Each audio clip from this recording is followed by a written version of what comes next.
What's popping, guys? Welcome to ZeerTalks and welcome to a match preview for a UEFA Champions League game. I couldn't bring one with Borussia Dortmund, but luckily for me and luckily for y'all, I found one for Club Brugge instead.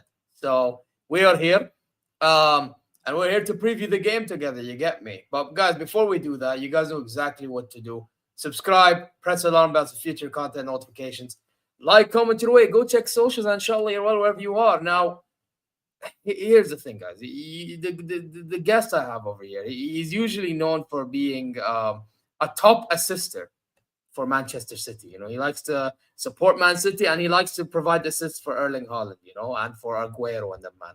However, for today, he's providing duties for his home club, which is Club Brugge. Welcome, Alf. How are you doing? There you go. I'm doing great. As you know, I am actually the Brugge in disguise. I look just like him. No, I'm doing great. Listen, everything's going well right now. Bruges is doing well. Napoli, not so much, but we don't talk about that one. Man City is doing well. Everyone's afraid of us again. But today, Bruges. Listen, I'm just going to be honest from the get-go. I think Bruges probably lose. But I've seen us beat better teams, or at least draw better teams, Real Madrid in 2018 at the Bernabeu. I think that was a better team. So I've seen us do these things. But we're probably going to lose, if I'm being honest. Damn, man's already decided I'm going to concede from the get-go. No, but you know what? Talking about you guys, like, have you been doing good so far this season in the Belgian league for the most part? Yes. So normally Bruges always starts, or we always start slow. You know, Man City, they start slow, they pick up later through the season, and then they win the title. That's what Bruges normally do. And we're not playing well, but we're picking up more points than we usually do. So we just scum goals everywhere because so many players in our team can score. Stankovic can score. He's an Inter player. Well, he was an Inter player. And he's probably going to be bought back by them. They've got a buyback clause. You've got Van Aken who can score goals. Forbes who can score goals. Vermont, Tresoldi, Zolis, Diakon, and I could list on. That's the thing. Even when we play poorly, we scam a goal. We were terrible against Leuven, but we scammed a goal because Zolis pops up, scores a goal. And that's the thing with this team, yeah. We're not playing well yet, but I know we will because we always click into first gear in second half of the season. Oh, you're one of them teams. Yeah. So I'm guessing you guys are, because I'm looking at your previous games. I see you talked about Love and you beat Saint Gilloise 1-0. Yeah. You actually lost to Atalanta in the Champions League. Damn. Oh, we can talk about that a lot. But have you seen the penalty in that game? No, bro, I don't want to. I'm just saying what I see in the. I don't know the context, but that game, I'm still salty about that. By the way, there was literally no contact. I'm not joking. There was 5 centimeters between the goalkeeper and the player who went down. I can't remember who dived, but it was 5 centimeters between them. That is literally the worst penalty decision I've seen watching Club Brugge. I've seen worse, but that's the worst one I've seen watching Club Brugge. That was diabolically bad. We should have won that game because we were playing poorly. We were just starting to get back into the game. Then they give that penalty and heads are gone. Understandably so, but then again, mentality does have to be a bit better. No, I hear that. But you know what? You did beat Monaco at the Champions League, so you have 3 points. You're heading into this game with at least something. It's not like you're one of the worst sides in the competition. You know what I mean? Like it could be worse. We smashed Monaco for 4-1 it was. We smashed Rangers 9-1 in the qualifiers. We won 4-2 against Salzburg. So we have got results already. Yeah, so I see that. But by the way, the funny thing. I just thought of it. Funny thing is, you beat them and then drew with them. If you're a City, for those who don't get it, you support City and Club Brugge. That's why I brought that up. Die or dagger, you get me. But on Club Brugge though, like, so you told me what's that brother's name again? Solis, I say it. Christos Zolis, the one in your thumbnail. Yeah, Solis. Yeah, Hannah put that for me. Yeah, Solis. So he is he's Greek, isn't he? I think he's Greek. Yeah, he actually kind of. I didn't watch the games, but I heard from the Greek fans that he actually kind of flopped in the qualifiers for the Greece. Yeah, that's why I gathered he's Greek, because I saw Greek players. I was like, yeah. And then there was, I think, some Greek fans not happy with him as well.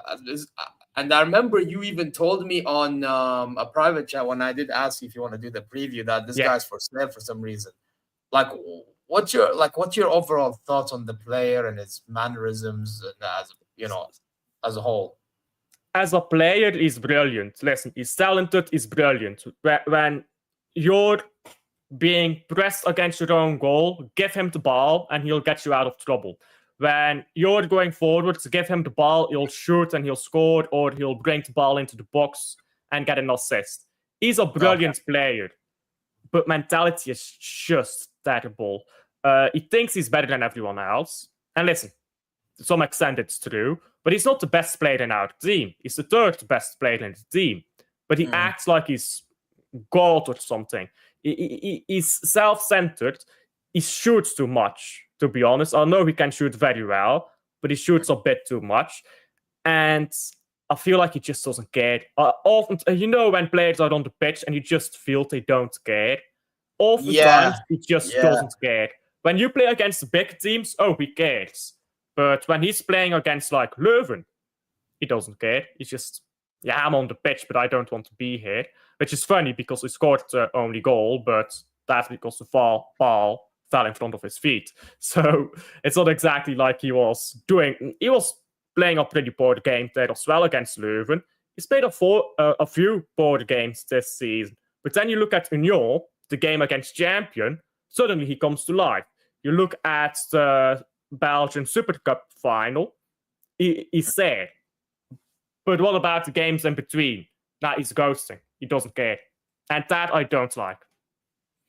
Yeah, that's something he does need. I would assume he would need to, because, by the way, against tomorrow, not tomorrow, 2 days from now, I don't know. I don't think Stanisic will be back, and we obviously don't have Davies. So more than likely, he's going to be playing against Sasha Bowie. And Sasha Bowie, listen, I'm not going to lie. Yes, he might have been looking a bit better lately. However, if that brother you're talking about is, on it, listen, bro, it could be long. It's one of the, and this is why I even said it just now on the show with Eunice, and he was like, call me a little bit crazy, like we should be winning, right? Or other fans are telling me we should be winning. But I think we could get got at if we are not careful approaching this game. Like that brother you talked about, he could hurt a Bowie. He can catch a Bowie lacking. I'm actually, for the Bayern München, I'm a bit more concerned who your left back is going to be. Because that's why, because Limer's gonna take it. That's why I brought up Bowie. Because obviously Guerrero, if he plays, then yeah, I understand what you're on, because that guy defensively he's cooked. But I think more than likely it's going to be Limer starting left back. So the fact he's starting left back, I'm not that concerned. I'm more concerned about the other side. Yeah, so here's the thing though. Carlos Forbes and Zolis. Carlos Forbes is our right winger, and he's rapid, by the way. They will swap wings the moment they feel like they're not doing well. The moment Carlos Forbes wants to swap wings, they swap wings. And Forbes, if he's coming up, if he comes up against Bowie, Forbes is going to rinse him on pace. And if Bowie comes up against Zolis, he's going to get rinsed just because he's not a great defender, to put it bluntly. So I think that's probably the one area where we're going to be better on the pitch. In midfield, though, I'm going to also be honest, our midfield is not that bad. We're lacking our best 8, which is Onyedika, but we've got Stankovic, who has a quality 6, and we've got Van Aken, who's a proven player in the Champions League. So as long as we can get a decent performance from Sandra or whoever manager decides to play there in midfield, we actually have a decent midfield as well. And our back four, I think all 4 of our back 4 is too good to be at this club. So we've got players there. But wait, I'm pretty sure you're gonna because obviously we're gonna have majority of the ball. I'm pretty sure like you guys are gonna be trying to hit us in transition. Do you think you're gonna be able to do that at times? Oh, absolutely. The way you play your football, I mean, I don't think you're gonna have as much possession as you think you're gonna have, to be honest. You won't. Because right now I look at your midfield. I look at your midfield for the most part. Yeah, I'll look at your midfield against Dortmund, and I'm like, that doesn't really look like a great midfield. Listen, Kimmich is a great player. Pavlovic is okay. Now I've not been watching Bayern a lot, so maybe I'm wrong. I feel like we've played against better midfields and dominated before. I'm just going to go back to last season. We dominated Atalanta last season at Atalanta, and I feel like that midfield is better than Kimmich, who's getting old, and Pavlovic. Wait, who's Atalanta's midfielder? We need to be very careful. It was Ederson, and I'm not sure who started next to him. Oh, yeah, Ederson's the top, yeah, okay. Yeah. Ederson as a 6 is on paper, is he okay? Yeah, I think it was Ederson and Samardzic. No, it was Ron and Pavlovic. Yeah, come on, bro. Listen, Ederson, I hear it. The rest, nobody really is talking about that man like that. But you know, with Joshua Kimmich last season, he wasn't direct. He was doing the whole sideways, like the whole fucking modern dictating midfield bullshit. You know, this season he's been more direct, which I'm happy to see. And lately he's been performing great. Now, one thing I will say about Joshua Kimmich, though, sometimes he does take the piss because, like, for example, against Dortmund, not talked about enough, he gave a ball away that could have been a 1-1, you know? Like, those instances, if he does that against you, man, if you guys are on it on the day, maybe you punish us for it. Who the hell knows? You know? If we play Goretzka, listen, defensively, he's all right. But, again, he can be a lazy MFer, to be honest. That guy, he can be very lazy. I mean, you need to avoid playing your lazy players against Bruges. That's what I'm saying. So I want Kimmich and Pavlovic to start again. Yeah. Or maybe Bischoff play, because Bischoff, to be fair, I think he can do something against you guys. What type of midfields do you play that then?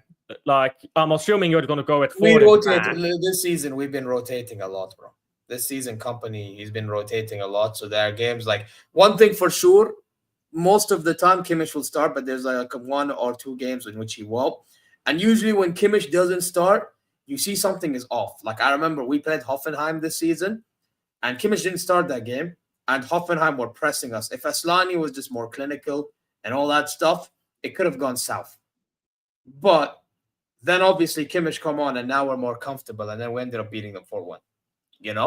So Kimmich has to start despite whatever we think of him, whether he's a passive defender and all that shit.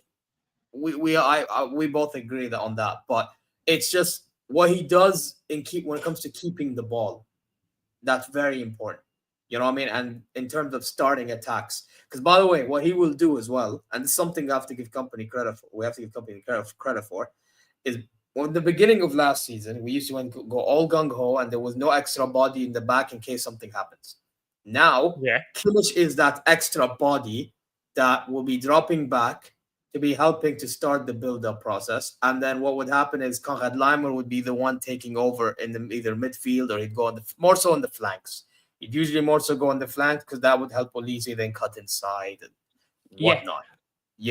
So my thing is with Joshua Kimmich, as much as, listen, profile-wise, it's not the most ideal defensively, I agree. He's still very important. He's still very important for what we do. Pavlovic, I think, is also very important because now you have somebody that's going to be running for the ball, winning the ball, better than Joshua Kimmich does. And he also can do what Kimmich does, which is dictate himself. He can start attacks himself. And he can do these link-up plays with others. Like against Dortmund, we had this whole link-up play session going on with Olise and him. And Olise nearly scored, but he hit the woodwork. The side of the woodwork. So, yeah, I just think that if we play Pavlovic and Kimmich, or hell, maybe even Bischoff, because Bischoff on the ball, Bischoff is decent on the ball. We need somebody decent. Yeah, but I mean, again, Stankovic. I mean, just to give you guys a background on Stankovic, this guy was at Inter Milan. They sold him to Bruges for, I believe, 8 million, and they've got a buyback clause for 25 million. We're in October, and we already know they're going to activate that buyback clause. Because he's looking good for you guys? Yeah, they immediately realize he's better than our midfielders. This guy, I don't get why they sold him. He bossed around Rangers' third midfield. I mean, to be fair, Rangers has been shit, and so maybe that's not an accomplishment. But he bossed around the midfield of Monaco. He bossed around the midfield of, for 60 minutes, he bossed around the midfield of Atalanta. I think he's been our best player in the league in most games. He's been great so far. If this guy comes up against someone who's okay, that's not going to be enough. You need to play players who are good. Good players will get the best of Stankovic. Okay players won't. Yeah, well then, the Pavlovic then. Yeah, we have to sell Pavlovic then. Yeah, okay, but what do you play then? Do you play 2 midfielders and 2 strikers? No, so what we do is we usually play 4-2-3-1, but sometimes what would happen is, like for some reason, like against Dortmund, because Gnabry got hurt. I'm hoping Gnabry will be okay by then, because he had a adductor injury or something, or like a strain or something. I don't know what it was. But we had to play Jackson and Kane. We had to do that. So, yeah, Jackson making the runs, which gave spaces for Diaz and Olise to make their own runs in the wide areas. You know what I mean? And Kane was dropping down, trying to facilitate. Another thing, by the way, I need to tell you, Harry Kane does play in midfield role as well. So that's already an extra body there, Yeah, and he's putting himself in dangerous positions in the box too, on top of that. If you were going with, I I mean, obviously Kimmich, Pavlovic, and Kane in that midfield. I think your midfield would overpower us. Then I'm wondering, who do you put striker? Yeah, I know. But yeah, because what would happen is Kane is working harder than before, bro. Like last season, when he did that stuff, he would not make it in the box in time, which is annoying to see. Now, it's like he's winning the ball, and now he's also trying to run to the box while everybody else has the ball. Like while everything's going on in other areas of the pitch, whether it's in the flanks or even in maybe somewhere central areas where someone's occupying it, he'll just try to make his way back into the box. You know what I mean? Okay, fair. But like he's just lurking. He's just there lurking while everyone does the madness. So yeah, man, Kane is a threat, bro. I wouldn't underestimate. Yeah, I mean, obviously Kane is going to be the biggest problem for us to deal with because I mean, if we talk about your attack, you've got Olise, who's, I mean, it's Olise. What can you say? That hasn't been said already. He's brilliant. Luis Diaz. He's hit and miss. I'm telling you right now, he's hit and miss. Yeah, that's what I was going to say. He's hit and miss. And, well, my right back, he's not missed one game in the 2 seasons he's played here. So you're going to need the best Luis Diaz to come out, or you're going to have nothing on that. Your left, our right. Yeah, Joachim Seis is brilliant. Absolutely brilliant, that guy. Definitely the most talented player we've produced. And we've produced Openda. I mean, if you rate him or don't. We've produced Meunier. We've produced some good players. This guy is definitely the most talented player from our academy, though. Interesting. He's gonna have a nice day if Luis Diaz isn't on his best. Olise, I think Olise will rinse. I'm assuming Meyer starts, so I think he'll rinse Meyer, to be honest, because Meyer is a good player, but he's not an Olise level fullback. So we're gonna have to get 2 players on Olise at all times, and then I'm worried if Kane is doing a midfield job and he's suddenly crashing the box, and we're having 2 players on Olise. What if a ball now comes into Kane? I think that's a big issue. It's not even just that. Whoever's right back usually takes his position as well. That's another thing.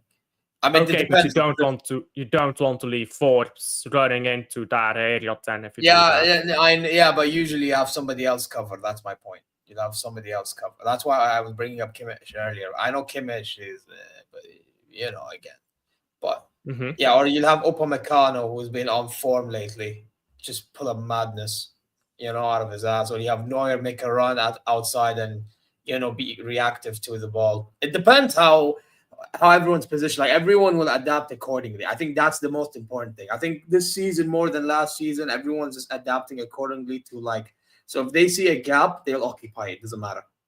You know what I mean? Yeah. And that's what you need in a team. You need if one guy's off position, you have that instinct to be like, I have to take over for now. I think that's the difference now compared to, because I know last season when we say these things, it's actually it's easy for it to be executed on the pitch because that's how fraudulent we looked. But I think this season, do you think then that these players are getting more used to company system because they're quicker to adapt to that, or they're quicker to fill these areas? Well, I predict Bruges to lose again. I'm just saying what you guys need to worry about. What to look out for. Yes, I am aware.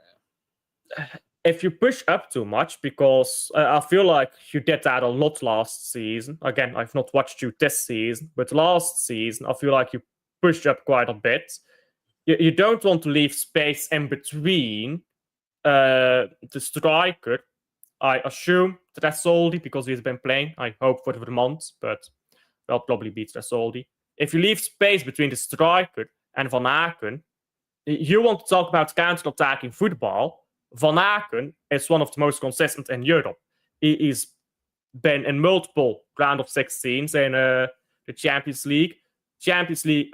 Conference League semi-final, and it's always been him that's been the best player in those teams because he can get us to counter-attack. You push up too far, that's a counter-attacking threat immediately. And we've already talked about our wingers. Both of them, very good. Yeah, by the way, that's already an issue for us right here, Gnabry, because Gnabry, that guy in the 10 has been doing very well so far, I have to admit. And now we have to, so we're going to probably play Jackson again. Oh, God help us. You know what I mean? This is the thing. So that's already like technically we're playing with 10 men. Bro, some of these Chelsea guys that tried to gaslight me, bro, it didn't work, bro, because it's so obvious. This guy's been so shit. It's ridiculous. Nah, you know Tristan Jackson, proper winger. Shut up, man. Shut up, man. You know what I mean? He's been god awful, man. God awful. But we might have to play him because Gnabry's most likely not available. You know? I do it. Does he play in the 9 10 or does he play in the 10? Who? So Jackson. Jackson. So Jackson, I would think that because Kane can do the dropping deep. Realistically, if you watch with your eyes, he plays that role of a striker, which makes runs in behind. You know, whereas Kane is like a striker that's playing like as a 10 and as a deep line playmaker and all that shit. You know, like the fact that Kane can do what he does, it's why Jackson, exactly, shadow striker. That's what it is. That's literally what it is. You know. By the way, on paper you have 2 strikers, but in reality it's going to be one in striker role and the other behind them, and they're going to swap a bit. Yeah, if I'm visiting company, low key, I wouldn't mind even playing Leonard Carr, by the way, because now what could happen? Because Olise, by the way, the past few games without Limer being on his side has been a bit of a miss. I'm not gonna lie, he's been doing a bit too much. I wouldn't mind trying Olise. Not trying, but for now, until now, I wouldn't mind. Let's say you play Diaz on the left, we play Olise in the 10, and then you put Carl on the right. I wouldn't mind giving that a shot because Leonard Carl, I feel like, can offer more on the ball and off it than Jackson will anyway. I'm just going to have to ask, who is Leonard Carl? Leonard Carl's a youngster we have. He's been actually balling out the few times he's played. Okay, fair. I was like, no, he is a baller, bro. But like, he can be a bit raw. But like, my point is, is he from your academy or? Yeah. At least you're getting impact, bro. You know what I mean? At least you're gonna get impact out of him than you're gonna get out of Jackson. And all due fucking respect. You know what I mean? So that's something I would actually try tomorrow. Screw it. You know what I mean? And then you'll have the typical midfield and all. Also, you mentioned about transitions that you could be providing. And not just that, I actually think also because we need to rest players again. That's why we've been looking as good as we have, because we've been rotating pretty decently well, or actually very well. I actually think Jonathan Tah should start on Wednesday. I think Kim Min-jae should start next to Upa, because I think Kim Min-jae is, for one, quite quicker, and two, we need to rest somebody. So just rest Tah, because Tah can be a pain in the ass sometimes to watch. Yeah, but our strikers. Listen, I love Romeo Vermont. I hyped this guy up. He literally scored in every final he plays, which is one of them. But it is a perfect record. I love Vermont, but he's a pussy. That's the thing. If he's a pussy, you need to get a centre back on him who's going to rough him up. Because if you let Vermont get a few touches on the ball and you try to do that defending on your feet bullshit, you're going to get... you're going to get burned. To be fair, Jonathan Tah is hella... But by the way, Kim Min-jae even showed it when he come off the bench against Dortmund. He's starting to be aggressive as well. So I don't think that really matters as much. I think for me, what matters more, and again, because I'm a Bayern fan, I'm looking long term. For me, I just want because right now our squad's thin. We need like a proper fit squad. I'm already complaining about Gnabry not being fit. Yeah, you know what I mean. So because of that, now I have no choice but to like think of we need to start rotating some players. That's what even I mentioned earlier about Bischoff, right? Because it's like yes, he may not be better than Pavlovic. He might, but again, we don't know what he really can fully do because we've only seen him a couple of games, And I want to rest certain players like Pavlovic. We can't forget this guy just come back from like an injury before he started hitting form and hitting the ground running. You know what I mean? So it's just one of those ones. But you know what, man? It's been half an hour way through. I want to ask you a question. Yeah. So usually, if it was let's say hypothetically, if we did Man City versus Bayern, we would have done a combined 11. However, it's against Club Brugge. Yeah. Are there any players you want to fit into a Bayern 11? I mean, it's maybe a bit old at this point, but I would always say Hans van Aken.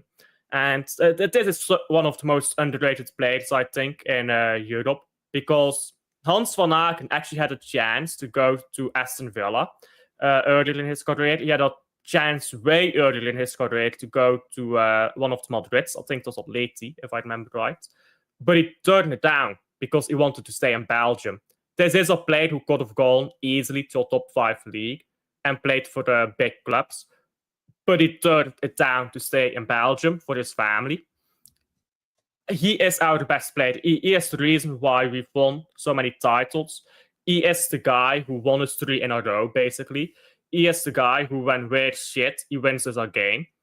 I'd say, actually, I'm going to be honest, I think Hans van Aken probably fits in your midfield right now anyhow, with your injuries. With Gnabry out, he probably starts. Oh, so he plays in the 10. Fair enough. He plays in the 8 and the 10. He can do it both at high level. Yeah, we can fit him in there because we have fucking Jackson or whatever, so that's fine. You know what I mean? Yeah, so yeah, it is what it is, man. Also, bro, you hold up. Man said you talk to him. Yeah, get out of here, bro. Fraud. I think that's a fake. This is City one because there's someone impersonating him. Yeah, it's a fake one. Yeah, so I got actually. You know what? We're gonna just in case, bro. We'll do it for 24 hours. Get out. Anyway, yeah, should get some respect, people. Anyway, yeah. So as I was saying, yeah. Listen, man. I don't mind because we just talk about Jackson, so I can allow. What about Stankovic? You were talking about Stankovic. You think he would have a soft spot? I think Stankovic is a really good player, but I feel like he just got no minutes ahead of a player like Kimmich. I feel if Kimmich is injured, she would be like, yes, we have Stankovic, we're lucky. But I feel like with Kimmich in that team, he's just going to get no minutes. So I feel like it's a bit of a waste of time. If you want a player who's going to play more, realistically, it'd have to be Forbes or Solis or Vermont if you don't want Jackson as that backups 9. So those are the players I think. Actually, Joachim Seys as well, I suppose, if you need a right back. Joachim Seys is a proper top-level right back, as I said earlier. But again, I think he's then a bit too young. That's the thing with all our players. We've got the players with talent, but Stankovic is not going to play ahead of Kimmich, let's be honest. Seys, I think he's really good, but I think he's too young to play for the Bayern München. Give it 3 years, he'll probably get there to play for the top club. I believe that. But right now, Bayern München, he won't make it.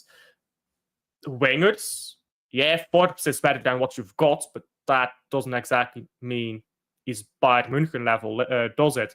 Zolis, great player, terrible mentality. Do you want Leroy Sané 2.0? No. We're good. We've seen a Leroy Sané and it didn't go well. Didn't go well for 5 years, so we're good. We're happy. You can get Leroy Sané for another 10 years over here with Solis. 40 million. Get the fuck out of here, man. Don't piss me off, bro. Don't piss me off. Oh my god, man. Oh my god. No, but realistically speaking, by the way, if that Stankovic brother even fit in the team, it would be Pavlovic that would be sacrificed, not Kimmich. Because to be fair, what makes Kimmich look better is the fact that you have a DM that help him do the rest forward. You know what I mean? But anyway, yeah, that's really about it. But you know what? I say we move on to predicting the game. What do you think happens in that game, bro? Well, it is at the Allianz, so I think this is. I mean, when big teams go to Jan Breidel, I think they always get surprised by the fact that Club Brugge doesn't defend too much and that we are on them. But this is at the Allianz, so expect Sean Dice football, basically. We're going to sit that back. always happens. Yeah, that always happens, Yeah. bro. We always play against Sean. Even in the Bundesliga, people still don't understand that. Like, I try to convince. Yeah, I mean, I'd say there's a lot in your defense as well. Bundesliga, every single game except Bayern München will be high scoring, but Bayern München is 4-4-2 all game long. I think a lot of people just think Bundesliga high line. That is true for every game except Bayern München. I've said that a lot. But, there's only a few times in which we get attacked on. Like, do you see the Borussia Dortmund second half? That was the only. I think the only time we've been attacked so far this entire season. Yeah, I mean, I've not watched and Hoffenheim this first half without Kimmich on. But other than that, it's like it's been us on the ball. Even Leipzig, us on the ball. I've not watched you this season, as I said before, but I've watched you previous season and seasons before that sometimes. You always play against a deep block. Dortmund is the only one who sometimes, but even Dortmund plays a deep block against you quite often. Let's not pretend that's what I'm saying. That's what I'm saying. They did that first half. They did that first half, and then second half, they just woke up, innit? I think they probably realized you're not playing that good. Now, to be honest, you know what it is? They just knew that the game was on. They literally knew the game because, by the way, Borussia Dortmund this season, I have to admit, it's not the Borussia Dortmunds that we've been seeing for like a past few years, bro. Like this Borussia Dortmund, like under Kovac, for some reason, he's getting the best out of that team, bro. Like he's getting the best out of, like Schlotterbeck, I actually think is one of the top center backs in world football, by the way. But he's not talked about because he's in the Bundesliga. You know? Yeah. Like for example, I get what you mean. Yeah. I think Julian Brandt is a good player, but he's not talked about because he's in the Bundesliga. You know? And I don't know. I mean, again, I've not watched you this year. I think Schlotterbeck is a good centre back anyhow, from what I've seen from last season. Yeah, no, Schlotterbeck, I think is a top centre back, bro. Like that guy is like hands down. Like I'm gonna defend that brother. I want him at my club. It's ridiculous. You could even do with him right now, Man City, low key, bro. You know. I mean, easily get rid of John Stones and of Ake because Ake. Yeah. I don't know why you're not one of the clubs linked anymore. Yeah, why are you not one of the clubs linked with him like everyone else started to be? You may as well join the ranks. Because I think the reason is because we've got Vitor Hayes and Yuma Ba both on loan, and both of them are playing well at their loan clubs right now. So it's like, yeah, we've got centre backs in the bank. Okay, fair enough. Yeah, that's fair enough. But like, it's a bit of a risk in my opinion. But fair enough, trusting your guys, I guess. Whatever. But yeah, I would say obviously the Schlotterbeck. You know what? Ryerson on his day has been doing all right. By the way, Jan Kuto, I think did you have Jan Kuto at one point? Yeah, we sold Jan Kuto to. Yeah, he's been doing good so far this season for them. But again, he's one of those like hit and miss guys in general. You know, Jan Kuto, I think his problem is he's poor defensive. I think Jan Kuto is pretty much another Trent. Yeah, but you know why he's cooking at Dortmund? Because he's a wingback. He's not a fullback. Yeah, but that's just. I mean, he's Trent light basically, just like Frimpong. When Liverpool bought Frimpong, I told them this is Trent Alexander-Arnold, but this is the beta tester version. So yeah, but to be fair, at Liverpool, I think he should be starting because obviously it helps Salah. It helps Salah invert more or like cut inside more. You know what I mean? Whereas, I guess that's a different debate. Yeah, that's a different. But I agree with you 100%. Defensively, like these type of, but this is why usually I like to call them wing backs and not full backs. Yeah, absolutely. I mean, we've got one right now at Bruges, Sique, which is why if an injury happens to that fullback area, we're fucked, to put it bluntly. Sique, I mean, I would put him as a winger or as a midfielder instead of as a fullback because he's so bad defending. Yeah, no, I hear you, man, 100%, man. But yeah, back to question. To be fair, prediction. What are you predicting for this? By the way, Igor Thiago scored. Go figure, the Bruges player. I told people when Brentford first bought this guy, this is the new Ivan Toney, but they didn't believe me. Oh no, he's unreal. Yeah, I mean, people don't get it, yeah? I'll watch this guy for 50 games, and he's the best striker I've seen at Bruges, and that's saying a lot, because we've had very good strikers, I like think the Saudi Yalabosik. club was linked with him, by the way. I think there was a Saudi club this Yeah, summer. there was a Saudi. If I remember correctly, it was Al Ahly. Yes, Al Ahly. Yes, you are correct. Al Ahly were linked with him just in case something happens with Ivan Toney eventually after his contract goes down. Yeah, but he turned it down because he wanted to go to the Premier League, and I believe he said in an interview as well, "I've got time to go there when I'm old." So he backs himself to still be good enough at that point. So that's also good. You've got to play that mentality. Well, you don't. You've got Sani. Luckily, not anymore. You're happy that he's gone. Bro, don't test me, please. For the what? What?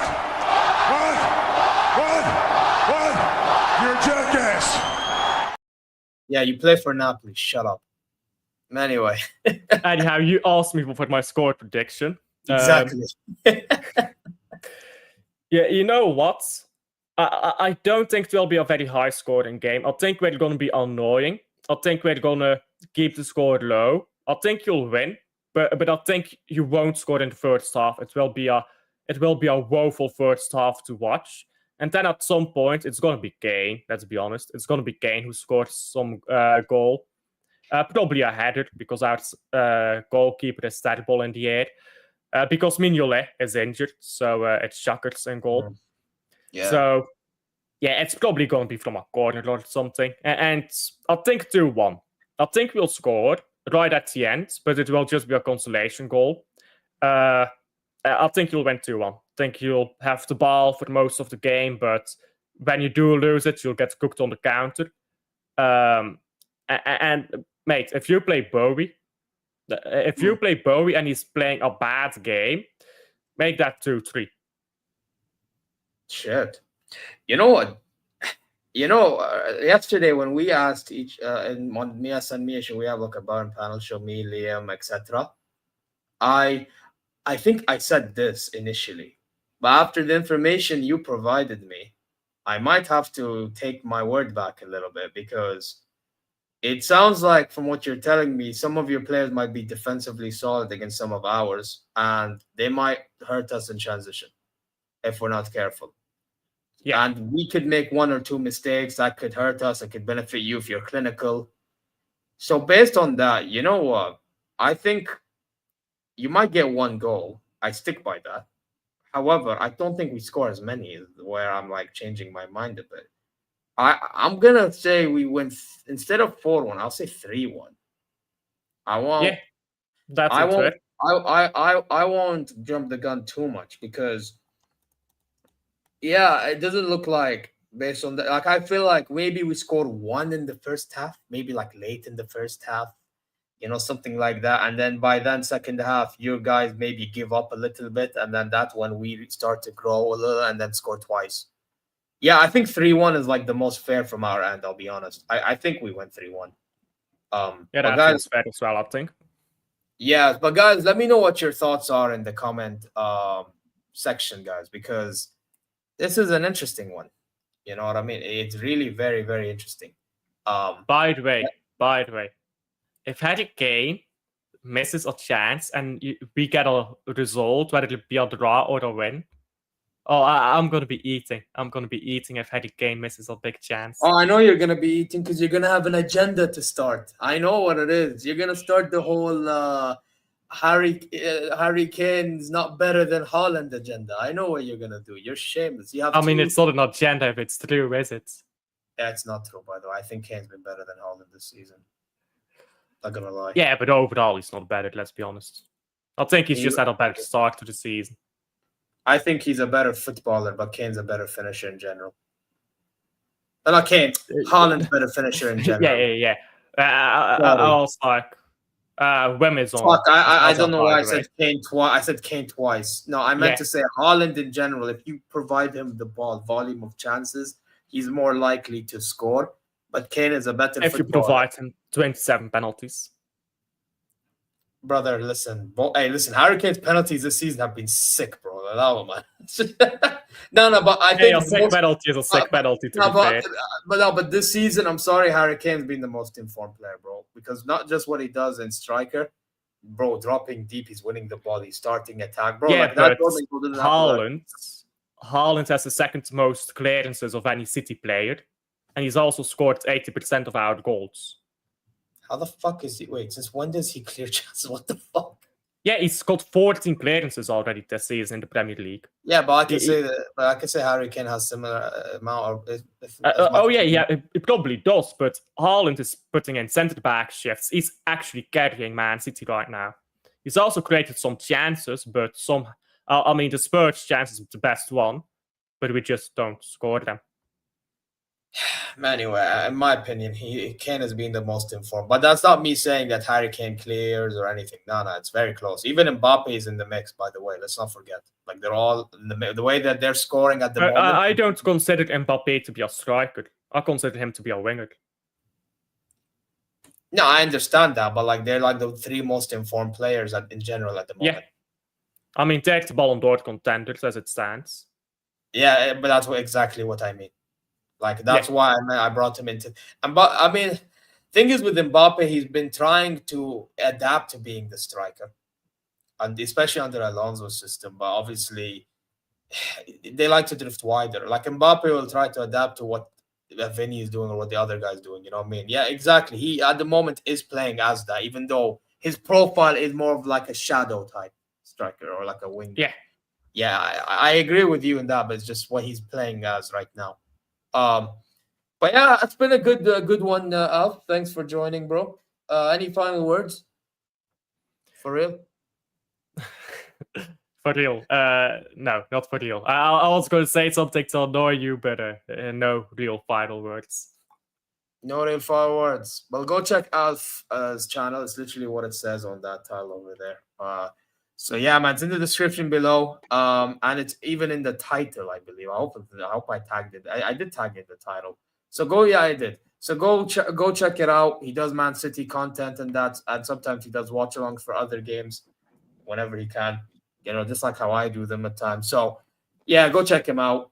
And yeah, man, that's about it, really. But yeah, until then, guys, you know exactly what to do. Subscribe, press the alarm bells for future content notifications. Like, comment your way. Go check socials. Inshallah, you're well. Pakmas, Mia, San Mia. You know what I'm saying? We need to get the dubs against Alf's not fraudulent club. I'm not going to go far.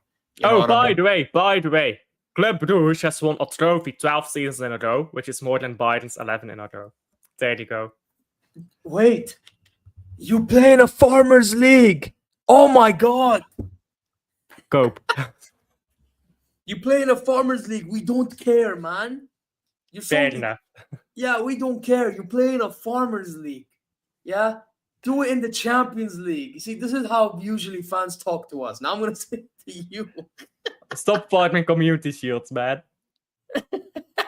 I said stop farming. Leave me alone, man. God's sake. Anyways, guys, we're going to redirect to a Madridista fraud who's doing a stream with Gio, funny enough. Gio and Reno. I don't know how that's going because I don't even know if I don't know if Matrix realized that Gio and Reno should be talking to one another, but they're doing a stream together previewing Real Madrid versus Juventus, which is going to be an interesting one. It's just a shame that we play each other at the same time. So we're going to redirect you there. When you get there, just say Zeer Raid. All right?